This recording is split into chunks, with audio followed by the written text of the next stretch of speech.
Hello, this is Sydney White, and I am going to be discussing my personal reflection on the stages of disaster video for week three's learning in regards to um, disaster, crisis, and trauma.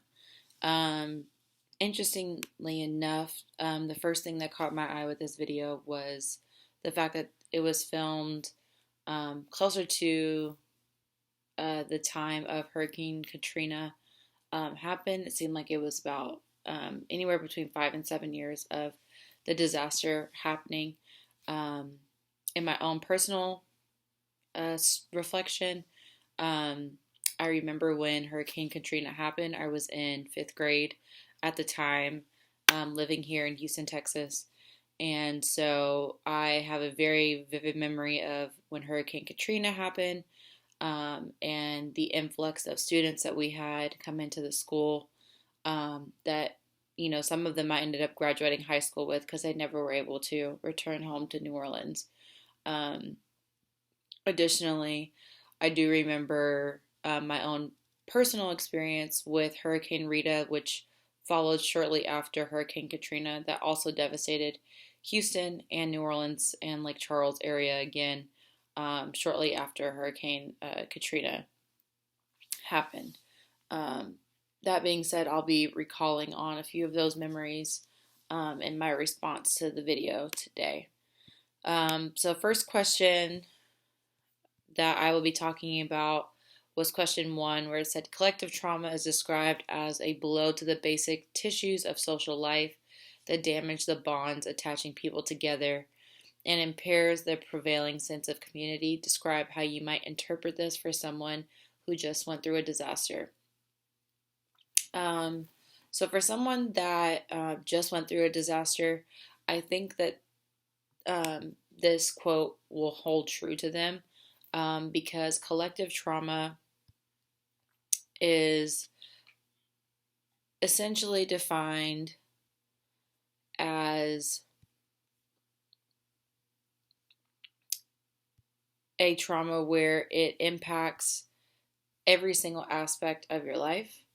And I think when you refer to the basic tissues of social life and bonds attaching people together, that rings true to that.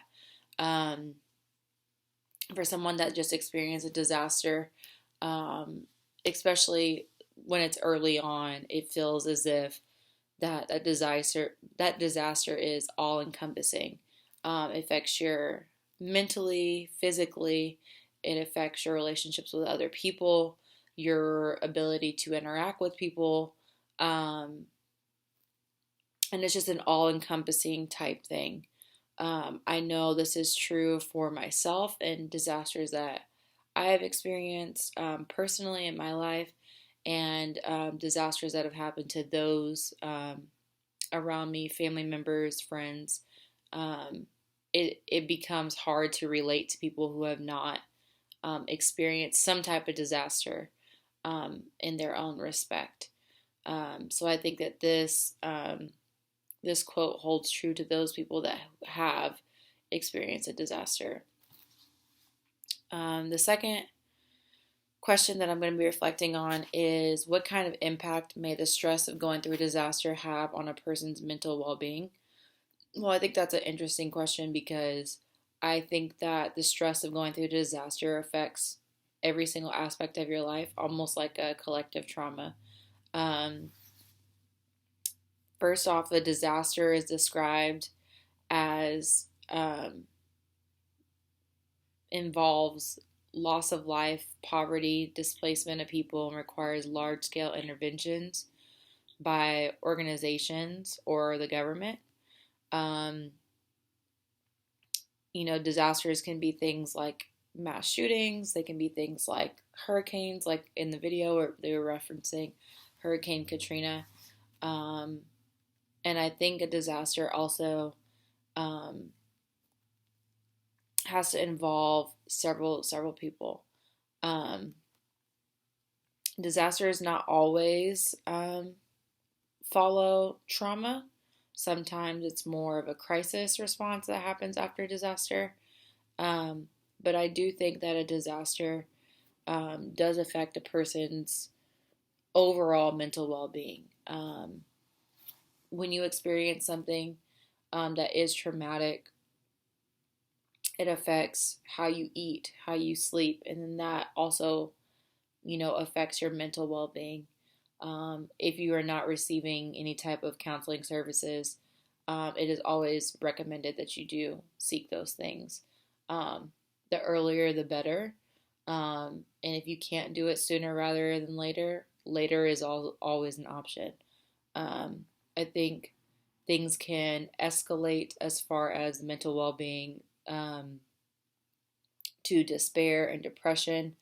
And after that, PTSD, if it is not dealt with properly.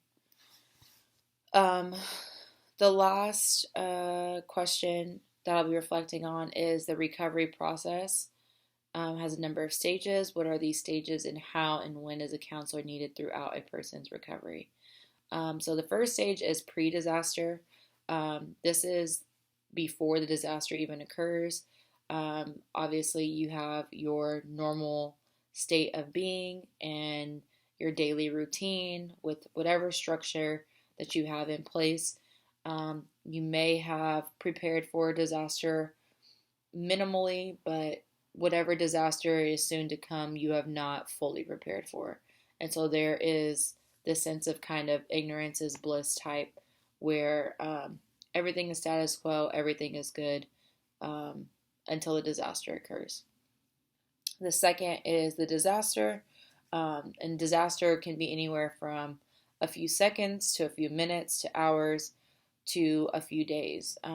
For example, like Hurricane Katrina or even the tsunami that happened in 2001. After that, you have the heroic phase, which is the extraordinary efforts from others to contribute and provide aid to people that are suffering. This can be done by government agencies or federal relief agencies. But most oftentimes, from my own personal experience, it's from local agencies like churches, volunteer groups, things like that, who may have experienced a disaster but might not have experienced the disaster to the gravity that their neighboring community may have. They're oftentimes the first ones on the ground versus the government and other federal relief agencies. At least in my own personal experience with dealing with hurricane relief, is definitely locals first, who are the first responders, and then the government comes in a few days, if not weeks, after that, depending on the severity of the situation. The next phase is the honeymoon phase. This is the phase where there is a outpouring of support from around the world, neighboring communities and such, where there's an influx of money, there's an influx of materials, shelters are being provided, things like that. It's the first time since the disaster has occurred that people affected have a sense of positivity and can kind of see the light of the end of the tunnel. Light at the end of the tunnel. Excuse me. The fifth stage is the disillusionment phase.